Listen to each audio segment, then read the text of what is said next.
Hello, my name is Madi Torres, and my pronouns are she, her, and hers, and this is my leadership education program about Black and Brown excellence in pre-college programs.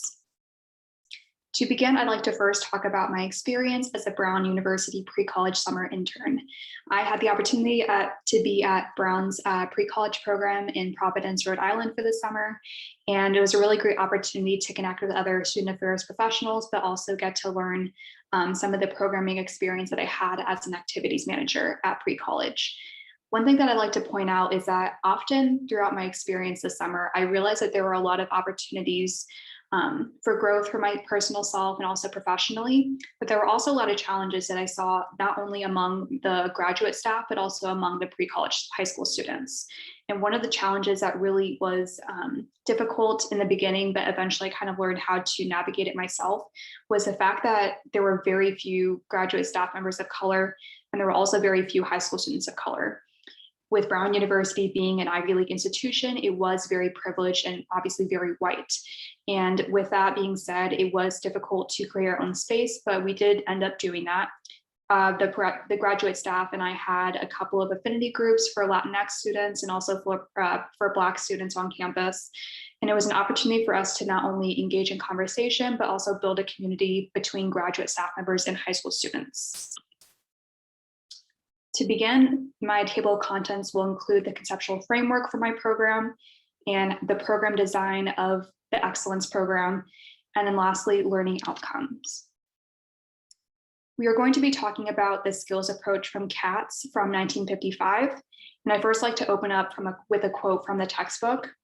Leadership skills are defined here as the ability to use one's knowledge and competencies to accomplish a set goal or objectives. And that's from Norhouse and Lee from 2018 on page 24. One of the first skills that Katz addresses is the technical skills needed for navigating a workplace. These are often knowledge-based skills, and they often are referred to when completing a task in a certain manner. The second skill is human skills. These are sometimes very underrepresented, and I think that they have to do mostly with, are you able to communicate with one another? Are you able to work in a team and manage conflict and be able to succeed in completing those tasks? Lastly, the conceptual skills covers relating goals to your future visions, not only of the organization, but for yourself. Here are some details about the excellence program for pre-college. First, and primarily, the main goal of excellence is to make sure that the students are connected to the graduate staff members of color to help them throughout this often 2 or 3 week excursion in pre-college. For some of these students, it is their first time being away from home, and also being away from home means being in a completely new environment. And sometimes that could be scary, even for me as a graduate student. Stepping into an Ivy League environment is definitely intimidating at first, and it can definitely make you question yourself, make you question, are you able to really be here? Like, do you see yourself here? And the excellence program would serve as an opportunity for those students to not question why they're here, but to realize that they have resources at their hands to make sure that they're able to get through the 3 weeks and beyond that, and to be a successful student hopefully in higher education. And so one thing that I like to address is that for the program eligibility, it's open to all Black and Brown graduate staff members and all high school students of color. I think this would be a really good opportunity for pre-college, especially Brown, to incorporate this into their full ride scholarship potential. So for some students at pre-college, at least this summer in my experience, some of them were able to be at Brown fully on a prepaid scholarship through the university to attend pre-college. And I think that having this as an opportunity to be already enrolled into the excellence program, if you are meeting the requirements as being a Black and Brown student, would be really helpful for their growth and their learning opportunities. Lastly, another point that I like to make is that the mentors would be the graduate staff members of color, like myself and like my other colleagues. And also obviously the mentees would be the high school students. And just depending on how many students that there are in the group, the mentors would be divvied up among the group to serve as mentors to all the mentees. So for example, I could be one mentor, but have 3 mentees who are pre-college students. It would just depend on the numbers for the program. And then for looking at a weekly schedule for the program, I have it broken down into 2 segments. The first would be a group meeting, which would cover the 3 skills I talked about earlier in the theory of the skills approach for CATS. And so basically one of the examples I have for the presentations would be for the technical skills, possibly like teaching the students how to create PowerPoint presentations.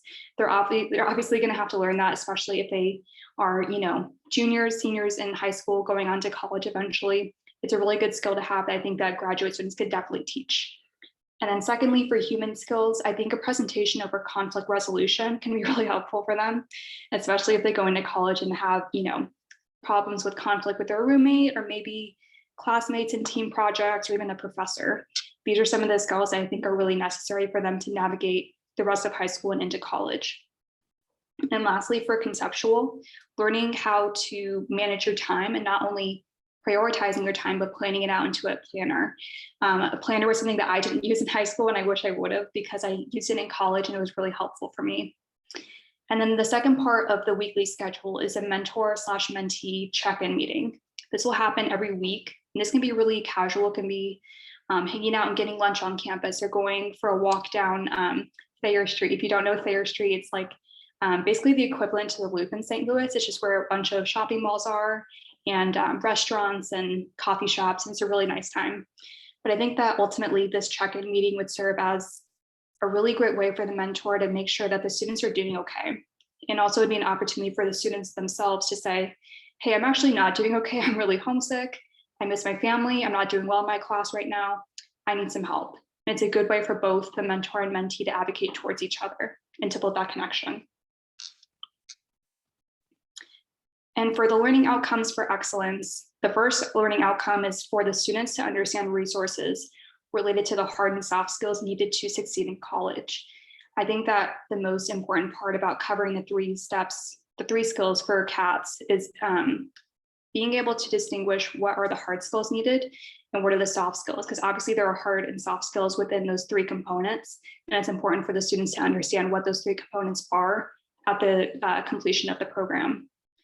Secondly, the pre-college students will articulate when they need support from the mentor and the fellow students during the checkup meetings. This is, again, like I said earlier, an opportunity for the high school students to really make sure that they're advocating for themselves and what they need.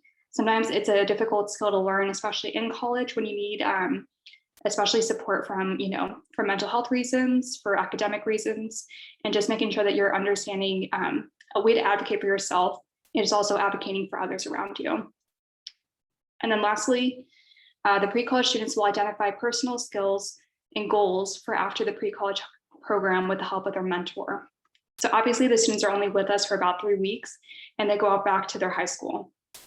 With these 3 weeks, it obviously goes by very quickly, but it is a great way for the mentors to be able to learn about the students and what they want to do in the future. Obviously, as higher ed professionals, we want them to come into college. We want them to get that higher ed experience.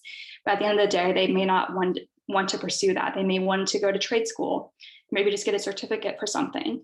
But it's really important for us to recognize that as mentors, we need to be helping them on that process. So even if we aren't familiar with a certain trade school, we can connect them to someone who is, whether it's at Brown, whether it's at another institution, or another, just personal connection of yours. And this is ultimately all geared towards helping the students succeed throughout these 3 weeks and beyond. And these are my references, and thank you very much for listening.